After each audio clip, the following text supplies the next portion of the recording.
how do you think the dating and relationship space is going to change now with all this going on? Like Well, specifically approaching in person, right? Yeah. Because more than ever now, people are resistant to in-person experiences for the most part, and like going out, restaurants. Like, I mean, dude, I was at Old Town Scottsdale on Saturday or on Friday night. It was sick. It was popping. Like nothing changed. But like specifically approaching, right?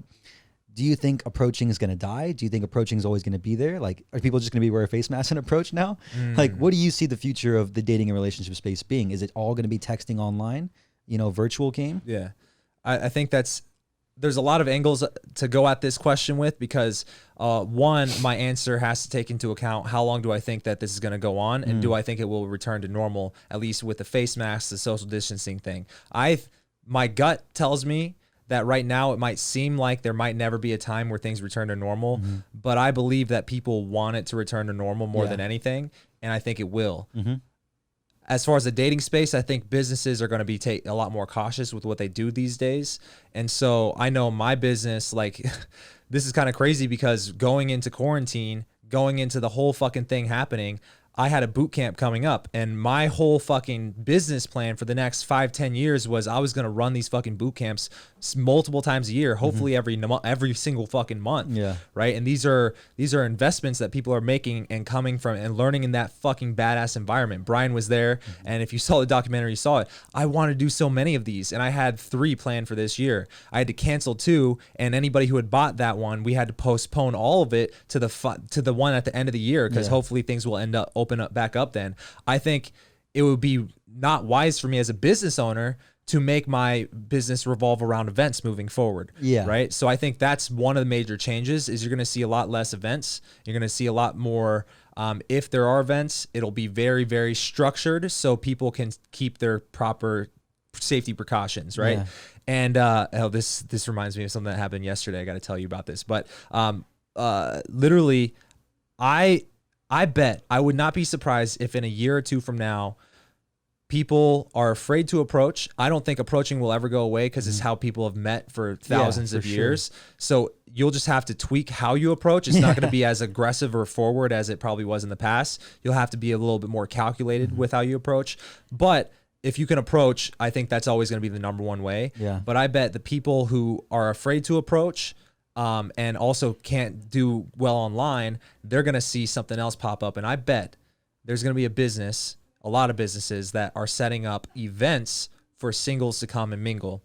And it's going to be super structured. It's almost going to be like structured speed dating. I anticipate it being super controlled and tables with couples and you're rotating. Like, I bet that becomes a huge wave. Interesting. Watch that shit happen. Yeah, I don't think approaching will ever die either. I think, like you said, approaching is still the number one way to do it because there's no better experience for memorability in terms of that approach leaving a long-lasting effect. Like, think about it. How many girls get DMs on a daily basis on Instagram, on Tinder, or Bumble? But if they get approached in person, they'll remember that because it's different. Yeah. It's something that doesn't normally happen. So I always think that'll be number one. Well, think back to like all the fears and things that I was not liking about Neuralink. We've already seen all the same patterns already happen with Tinder and Bumble and Instagram DMs. Those are revenue generating businesses that need advertising and also just like they want to generate revenue. So they want to keep you on the platform. They want to get you to buy a subscription.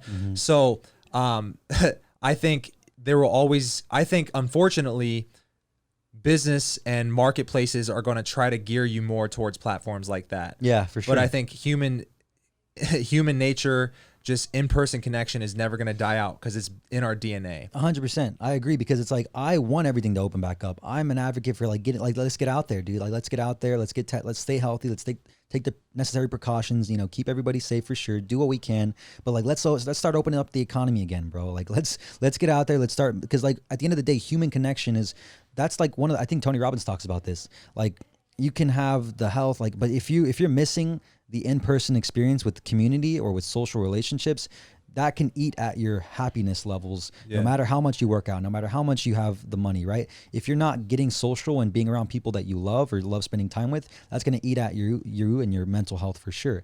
So I think you can't replace the in-person connection. Like eventually I see myself hosting retreats and weekend getaways where we focus on our health. We meditate, we stretch, right? We take these hikes and we eat clean, whole organic foods from these farms, right? And like we vibe and we just chill.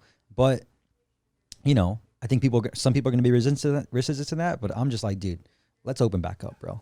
Yeah. Yeah.